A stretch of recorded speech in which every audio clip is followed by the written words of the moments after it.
دا ځواني د الله یو عظیم نعمت دی. الله پر بنده باندې خو بیخي ډېر نعمتونه کړي دي، لیکن در ټولو زیات قدردان نعمت د انسان صحت او ځواني ده. د دې پوښتنه د هغه چا څه وکړي چې هغه د دې څه بې برخې یا یې ځواني تېره کړې یې اوس پر ذوق باندې د هغه بابا او بوډا څه پوښتنه وکړي چې ځواني څنګه نعمت ده، یا یې پر ځواني خو د بدن اعضا یې کار نه کوي، فلج پروت وي، په کلو کلو په هسپتال کې بستر پروت وي، یا یې سترګې کار نه کوي، یا یې غوږونه کار نه کوي، یا ګونګی وي، یا یې پښې مړې وي، یا په کلو کلو پر بستر باندې پروت وي. د دې کسانو څخه ته د ځواني پوښتنه وکړي چې ځواني څومره عظیم نعمت دی. دا باید سړی په کم ځای کې مصرف کړي. الله پر تا باندې بیخي در حد زیات نعمتونه کړي دي، لیکن په کار خو دا و چې تا په دغه ځواني باندې الله راضي کړی وای، ځکه الله در باندې کړی. په کار خو دا و چې تا د الله شکر ادا کړی وای، شپه او ورځ الله سبحانه وتعالی ته سر په سجده وای، او د الله و هر حکم ته دې غاړه ایښې وای، د اسلام هر قانون ته دې غاړه ایښې وای. په کار خو دا و چې دا ځواني تا د رسول الله د سنتو په اتباع کې تېره کړې وای صلی الله علیه وسلم.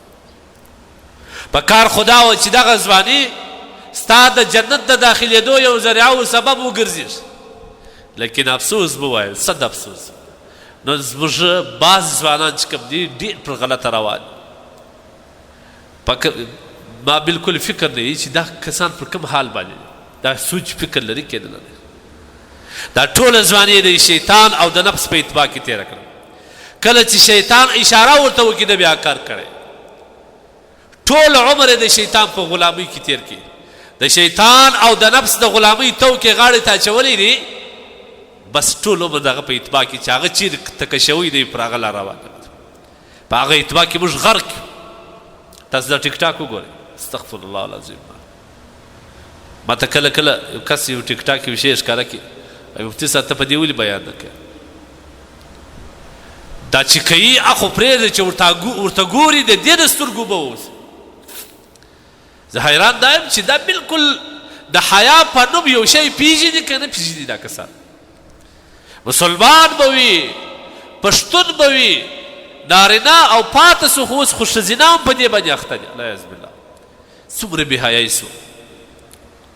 هغه زموږ خورکي چې هغه به د پردي سړي سره په خبرو کولو باندې ټول بدن ریز لري د حیا او د پاکدامنۍ د وجې سره. کله چې به دا په لار روان و د ضرورت په خاطر به وتلی و چې نارینه به راله دې به ځان پر دیوالو باندې چسپ کوي د حیا او د پاکدامنۍ په خاطر. نن هغه پښتنه خور ده، نن هغه مسلمانه خور ده، په کوټه باندې ننوځي، د موبایل کیمرې په ځان باندې ونیسي، ټول ځان بې حیا کړي او بیا ټول نړۍ ته وړاندې کړي چې زه دا یم. په وړاندې خو اوس باک نه کېږي، په وړاندې خو یې وغورځوي، اوس د بدن جامې وغورځوي، د بدن اعضا هم خلکو ته ښکاره کوي. العیاذ بالله الف مره استغفر الله. ولې موږ دونې شیطان مخه اخیستی؟ ولې موږ دومرې د انسانیت تر حدودو ووتلو؟ دا څه شي دي؟ د انساني ارادې څخه موږ ټول محروم سو. تقوا خو بیخي لرې خبره ده، د الله خوف او ویره خو لرې خبره ده، د مشر خوف او ویره خو لرې خبره ده، د معاشرې څخه شرم خو بیخي لرې خبره ده، انسانیت او شرافت څخه هم موږ لرې سو. پخوا خو به که چېرې د الله څه نه بېرېدې د کلي و د قوم او د تربور څه به بېرېدې چې دا څه دی، اوس هغه هم لاړ. عام تر دې چې د شرافت او د انسانیت څخه ووتل. کوم اعمال چې دی کوي دوی خو بیخي نه په شرمېږي، د حیا نوم نه لري. هغه کسان چې ورته ګوري هغوی هم حیا نه لري. که حیا درلودی د ده د سترګو اوبه به وتلي وای په دې شي ته په کتو سره. ولې موږ د خپل ځان دومره د دنیا او د پیسو دپاره تباه کوو؟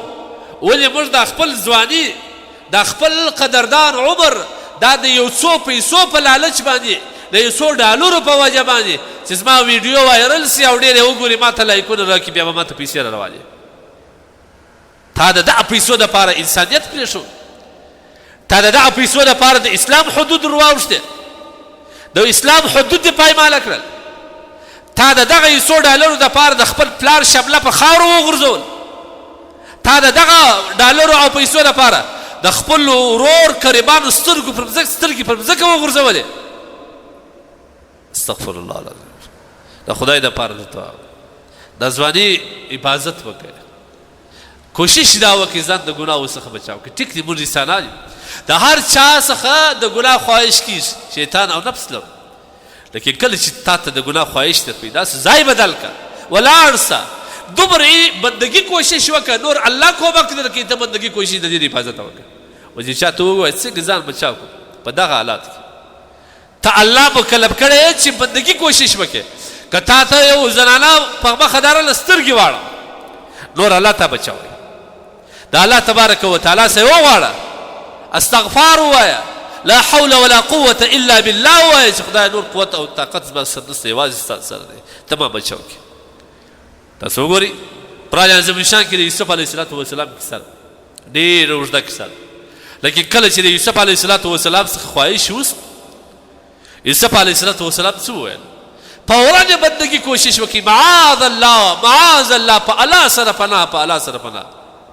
الله ما سره ډېر زیات احسانات کړي، احسن مثوایا، ما ته ډېر ښه عزت او ټکانه راکړې ده، زه څنګه دا کار وکړم؟ لہذا د ګناهو څخه ځان ساتل دا عظیمه خبره ده. لیکن تا د یوسف پیسو په خاطر باندې، تا د یو څو روپو لپاره الله هم ناراضه کوي. مور و پلار دې هم په اوښکو باندې کښېنول، هغه ستا په دا کړنو باندې، په دا اعمالو باندې خفه دي. ورونه کور او کلي ته نسې راکللی. پښتانه دې په نړۍ باندې وشرمول، هغه پښتانه چې د هغوی حیا په ټول عالم کې مشهوره وه، د هغوی پاکدامني، د هغوی غیرت، د هغوی شجاعت، تا نن هغه د خاورو سره خاوره کړې. تا نن د پښتنو او د هغه رقم د مسلمان اثرات په کافرانو کې بل څه معرفي کړل، هغوی د خلکو ته په بل رنګه معرفي کړل. تا څه وکړل؟ دا د یو څو روپو په خاطر باندې.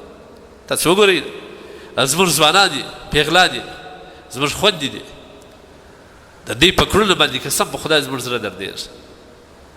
تاسو د خپل اسلام لږ مطالعه کړئ، د رسول الله صلی الله علیه وسلم حدیث مطالعه کړئ چې در ټولو بهتره زنانه کومه، سیدة نساء اهل الجنه، د جنت د ښځو سرداره حضرت فاطمه رضی الله تعالی عنها. ته د دې تاریخ وګوره او ته ستا تاریخ وګوره، ته خو د هغوی په نقش قدم باندې روان سه.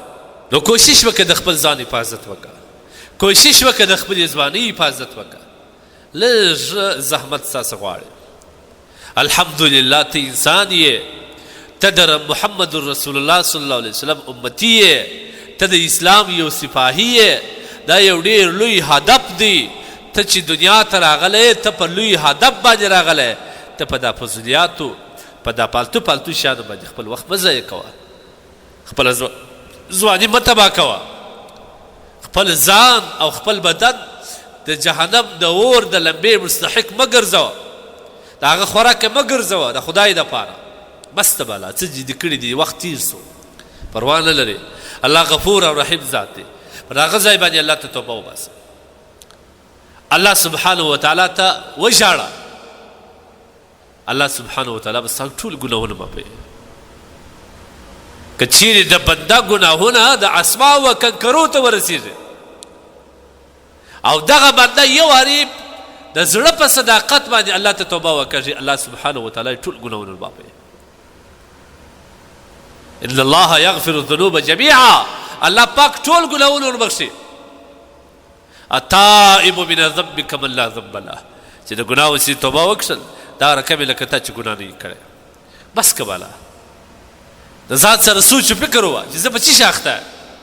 دا علما زما دشمنان دي، دا علما ما بدې لارې ته بیایي، دی چې روزانه موږ ته ستړي دي دا وایي نور زه د الله نافرماني نه کوم، نور زه د رسول الله صلی الله علیه وسلم د سنت خلاف کارونه نه کوم، د اسلام تر حدود نه وځم.